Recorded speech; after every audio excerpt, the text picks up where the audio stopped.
Hello everyone, welcome to knowledge account.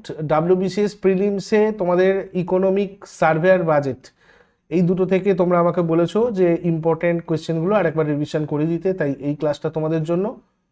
যারা যারা revision করতে চেয়েছিলে, এর আগে ইকোনমিক সার্ভে আর বাজেট নিয়ে সমস্ত এমসিকিউ প্রশ্ন ডিটেলস তোমাদেরকে করে দেওয়া হয়েছিল। ডেলি কারেন্ট অ্যাফেয়ার্স এর যে 6টা থেকে ক্লাস হয় আমাদের, তার প্লেলিস্টেই ওগুলো রয়েছে, তোমরা ওখান থেকেও দেখতে পারবে। এগুলো আমাদের কুইক রিভিশন হবে। তো বাজেট আর ইকোনমিক সার্ভে থেকে এই প্রশ্নগুলো তোমরা একবার অবশ্যই চোখ বুলিয়ে যাও। 2026 সালের বাজেটটা কোন দিন পেশ করা হয়েছিল, যেটা ভারতের ইতিহাসে প্রথমবার ঘটেছে? এটা একটা প্রশ্ন হতে পারে, কেননা এবারে রবিবার ছুটির দিনে করা হয়েছিল। দেখো, এখানে কটা জিনিস একটু দেখে দেখবে, এগুলো প্রায়শই আসে। যেমন ভারতের ইতিহাসে সময়ের হিসাবে দীর্ঘতম বাজেট ভাষণ দিয়েছেন এখনো পর্যন্ত নির্মলা সীতারামন 2020 সালে।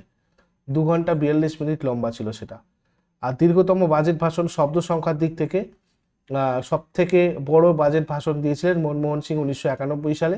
ওটা 18,650টা শব্দ ছিল।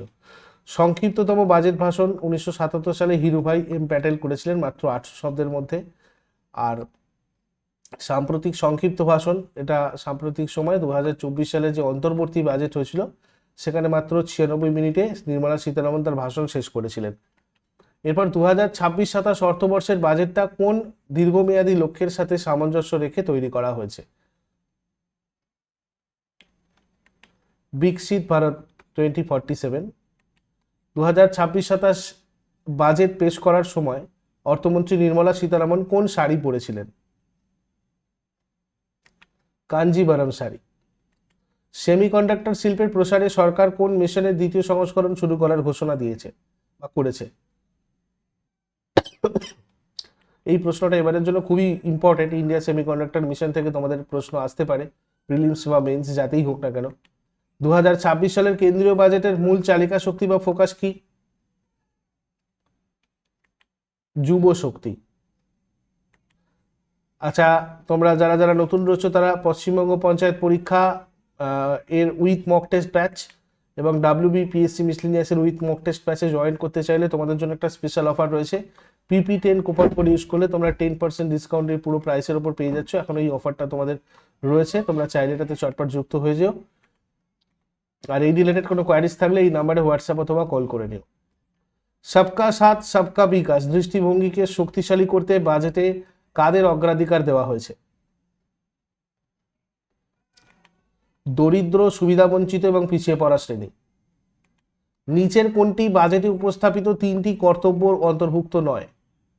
এগুলো সব ডিটেলসে আলোচনা করা হয়েছিল। তোমরা যারা যারা ডিটেলস ক্লাস করোনি, তারা ওইটা থেকে করবে, ডেলি কারেন্ট অ্যাফেয়ার্স থেকে যদি করতে চাও।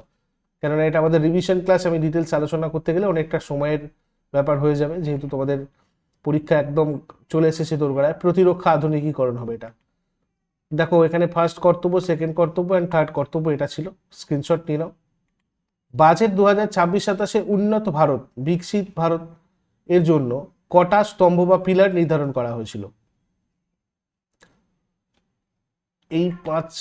এই 6টা হচ্ছে তোমার পিলার ছিল। Sustaining economic growth, strengthening the foundations of growth, people centric development, trust based governance, is of doing business and is of living and fiscal matters.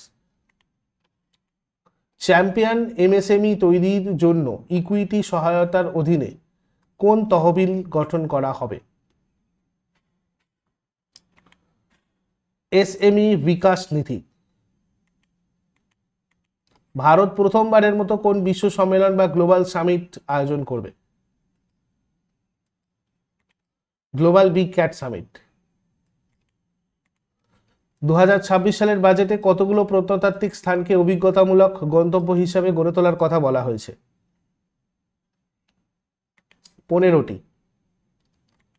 16তম অর্থ কমিশন অনুযায়ী করের ক্ষেত্রে রাজ্যগুলোর অংশ কত শতাংশ গ্রহণ করা হয়েছে? 41%।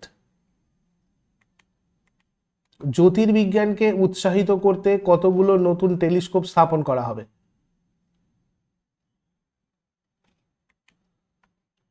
4টে। National large solar telescope, national large optical infrared telescope, Himalayan Chandra telescope আর কসমোস 2 প্ল্যানেটোরিয়াম। বায়োফার্মা শক্তি প্রকল্পের জন্য কত টাকা বরাদ্দ করা হয়েছে? 10,000 কোটি টাকা। ভারত বিস্তার আসলে কি? কৃষকদের জন্য একটি বহুভাষিক মাল্টিলিঙ্গুয়াল এআই টুল। 2026-27 অর্থ বছরের জন্য প্রস্তাবিত মূলধনী ব্যয় কত? পাবলিক ক্যাপেক্স 12.2 লক্ষ কোটি টাকা। আমি তোমাদের ওই ভিডিওতেই সব টার্মগুলো ভালো করে বুঝিয়ে দিয়েছি। নিমহান্স 2 কোন ক্ষেত্রে চিকিৎসা বা গবেষণার জন্য তৈরি করার ঘোষণা দেওয়া হয়েছে? মানসিক স্বাস্থ্য, মেন্টাল হেলথ। 2026-27 বাজেটে রাজস্ব ঘাটতির লক্ষ্যমাত্রা কত ছিল? 0.043 বা 43%, 4.3%।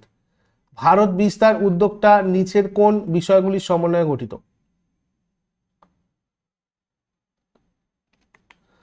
এগ্রি স্ট্যাক, আইসিআর পদ্ধতি এবং এআই সিস্টেম। অমৃত সরোবর প্রকল্পটা মূলত কিসের সাথে সম্পর্কিত? জল সংরক্ষণ ও জলাশয় উন্নয়ন। ডেডিকেটেড ফ্রেইট করিডোর কোন দুটি স্থানকে সংযুক্ত করবে? ডানকুনি থেকে সুরাট। 2026-27 সালের বাজেট অনুযায়ী ভারতের লক্ষ্যমাত্রা অনুযায়ী ঋণ জিডিপি, ডেট টু জিডিপি অনুপাত কত? 55.6%। 2026-27 অর্থ বছরের জন্য রাজকোষীয় ঘাটতির লক্ষ্যমাত্রা কত ধরা হয়েছে, অর্থাৎ ফিসকাল ডেফিসিট? 4.3%। 2025-26 সালের সংশোধিত অনুমান অনুযায়ী কেন্দ্রের নিট কর রাজস্ব মানে নেট ট্যাক্স রিসিপ্টস কত?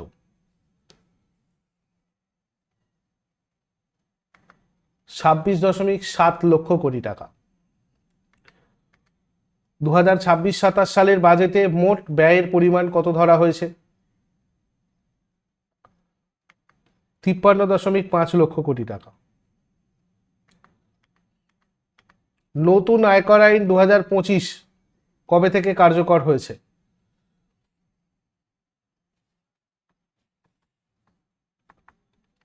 1 এপ্রিল 2026। আয়কর রিটার্ন রিভাইজ বা সংশোধন করার শেষ সময় বাড়িয়ে কত তারিখ পর্যন্ত করা হয়েছে? 31 মার্চ। নতুন নিয়ম অনুযায়ী ম্যাটের হার 15% থেকে কমিয়ে কত করা হয়েছে? 14%। সোলার গ্লাস তৈরিতে ব্যবহৃত কোন রাসায়নিকের আমদানিতে শুল্ক মকুব করা হয়েছে? Sodium antimonate. সরকার কাস্টমস ডিউটি ছাড়ের তালিকায় আরো কতগুলো বিরল রোগ অন্তর্ভুক্ত করেছে? 7টা। 2026-27 সালের বাজেট অনুমানে রাজকোষীয় ঘাটতি জিডিপির কত শতাংশ লক্ষ্যমাত্রা ধার্য করা হয়েছে? 4.3%। আর একটা জিনিস এখানে দেখে রাখবে, ট্রান্সপোর্টের ক্ষেত্রে আমাদের যে বাজেট অ্যালোকেশন ছিল, এক্সপেন্ডিচার অফ মেজর আইটেমস, এইগুলো একবার স্ক্রিনশট নিয়ে রাখো। এগুলো আচ্ছা, এইবারে ইকোনমিক সার্ভে থেকে কিছু প্রশ্ন দেখে নেবে।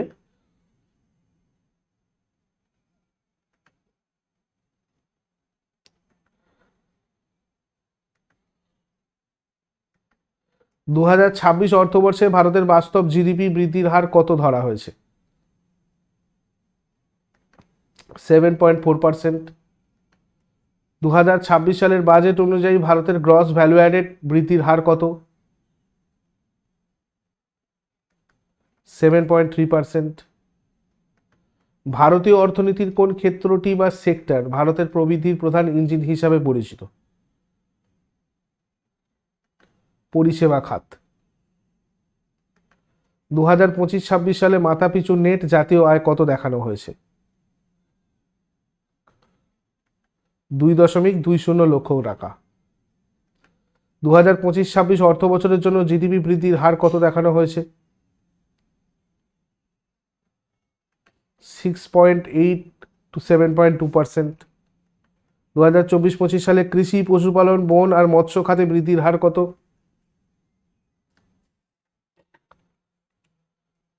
4.6%। 2025-26 সালে শিল্প খাতে বৃদ্ধির হার কত দেখানো হয়েছে?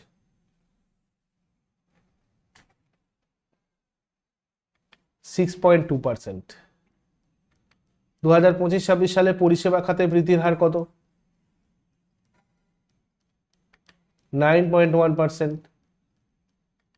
2024-25 সালে রাজকোষ ঘাটতি জিডিপির কত শতাংশে নেমেছে? 4.8%। 2024-25 সালে ভারতের বৈদেশিক মুদ্রা ভান্ডার কত ছিল? Foreign exchange reserves $701 billion. April December 2025-এর মধ্যে মোট জিএসটি সংগ্রহের বৃদ্ধির হার কত ছিল? 6.7%। কেন্দ্রীয় সরকারের কার্যকরী মূলধন ব্যয় অর্থাৎ effective capital expenditure financial year 2025-এ জিডিপির কত শতাংশে পৌঁছেছে? 4%। 2024-25 অর্থবর্ষে ভারতের গ্রস জিএসটি কালেকশন কত? 22.1 লক্ষ কোটি। সেপ্টেম্বর 2025-এর তথ্য অনুযায়ী ভারতীয় ব্যাংকগুলোর গ্রস এনপিএ জিএনপিএ অনুপাত কত শতাংশে নেমে এসেছে? 2.2%। নিচের কোনটা অনাদায়ী ঋণের ঝুঁকি হ্রাসের সবচেয়ে বড় সূচক? নেট এনপিএ হ্রাস। 2025 সালের মার্চ মাস পর্যন্ত প্রধানমন্ত্রী জনধন যোজনার অধীনে মোট কত কোটি অ্যাকাউন্ট খোলা হয়েছে? 55.02 কোটি। ফিনান্সিয়াল ইয়ার 25-এ ভারতের মোট রপ্তানির পরিমাণ কত ছিল? 825.3 billion US dollar. Financial year 2025-এ ভারত বিশ্বে সর্বাধিক রেমিট্যান্স পেয়েছে এর পরিমাণ কত? 135.4 বিলিয়ন ইউএস ডলার। 16 জানুয়ারি 2026 অনুযায়ী ভারতের বৈদেশিক মুদ্রা ভান্ডারের অর্থাৎ ফরেক্স রিজার্ভস এর পরিমাণ কত ছিল? 701.4 বিলিয়ন ইউএস ডলার। 2024 সালে গ্রিনফিল্ড ইনভেস্টমেন্ট অ্যানাউন্সমেন্টস এ বিশ্বে ভারতের স্থান কত ছিল? চতুর্থ। ফিনান্সিয়াল ইয়ার 26 সময়ে অর্থাৎ এপ্রিল থেকে ডিসেম্বর 2025 এ ভারতের গড় হেডলাইন মুদ্রাস্ফীতির হার কত ছিল? 1.7%। 2024 সালের তুলনায় 2025 সালে ভারতের মুদ্রাস্ফীতি প্রায় কত শতাংশ পয়েন্ট কমেছে? 1.8% পয়েন্ট। বর্তমানে কৃষি খাতের মোট জিবিএতে উদ্যান পালন বা ফল সবজি চাষের অবদান কত শতাংশ? 33%। ফিনান্সিয়াল ইয়ার 26-এর প্রথমার্ধে জিডিপিতে পরিষেবা খাতের অংশ কত শতাংশে পৌঁছেছে? 53.6%। পরিষেবা রপ্তানিতে বিশ্বে ভারতের বর্তমান অবস্থান কি? সপ্তম। কোন খাতটি বিদেশি প্রত্যক্ষ বিনিয়োগের সর্ববৃহৎ গ্রাহক হিসেবে রয়ে গেছে? পরিষেবা খাত। ফিনান্সিয়াল ইয়ার 26-এর প্রথম প্রান্তিকে উৎপাদন খাতে জিবিএ বৃদ্ধির হার কত ছিল? 7.72%। ফিনান্সিয়াল ইয়ার 26 দ্বিতীয় প্রান্তিকে উৎপাদন খাতে জিভিএর বৃদ্ধির হার কত ছিল? 9.13%। উৎপাদনযুক্ত প্রাণোদনা প্রকল্প বর্তমানে কতগুলো খাতে চালু রয়েছে?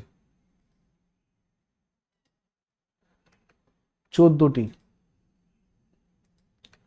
ফিনান্সিয়াল ইয়ার 26 কার্যকর মূলধনী ব্যয়ের পরিমাণ কত? 15.48 লক্ষ কোটি। মার্চ 2025 পর্যন্ত ভারতের রেলপথের মোট দৈর্ঘ্য কত route kilometre? 69,439 route kilometre. October 2025 পর্যন্ত ভারতের রেলপথের কত শতাংশ বিদ্যুতায়ন সম্পন্ন হয়েছে? 99.1%। ভারত বিশ্বে কোন স্থানে আভ্যন্তরীণ বিমান চলাচল বাজারে অবস্থান করছে? তৃতীয়। নভেম্বর 2025 পর্যন্ত ভারতের মোট স্থাপিত বিদ্যুৎ উৎপাদন ক্ষমতা কত? 509.74 গিগাওয়াট। নভেম্বর 2025 পর্যন্ত মোট বিদ্যুৎ উৎপাদন ক্ষমতার কত শতাংশ নবীকরণযোগ্য শক্তি থেকে আসে?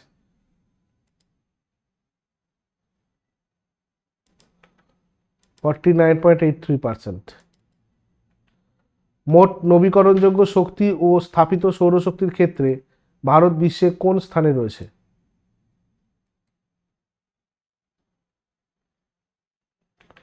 তৃতীয়। দেশের কত শতাংশ জেলায় 5G পরিষেবা উপলব্ধ? 99.9%। জল জীবন মিশনের আওতায় অক্টোবর 2025 পর্যন্ত কত শতাংশের বেশি গ্রামীণ পরিবার পরিষ্কার পানীয় জলের সুবিধা পেয়েছে? 81%। প্রাথমিক স্তরে গ্রস এনরোলমেন্ট রেশিও কত? ক্লাস 1 থেকে ক্লাস 5 পর্যন্ত 90.9। বর্তমানে ভারতে মোট কতগুলো আইআইটি রয়েছে? 23টি আইআইটি। ভারতে মোট কতগুলো আইআইএম কার্যরত রয়েছে? 21টি।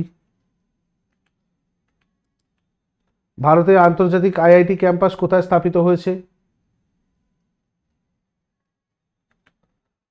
জাঞ্জিবার আর Abu Dhabi. Academic bank of credit ABC এর আওতায় কতগুলো প্রতিষ্ঠান অন্তর্ভুক্ত হয়েছে? 2660টা। অ্যাপার আইডির পূর্ণরূপ কি?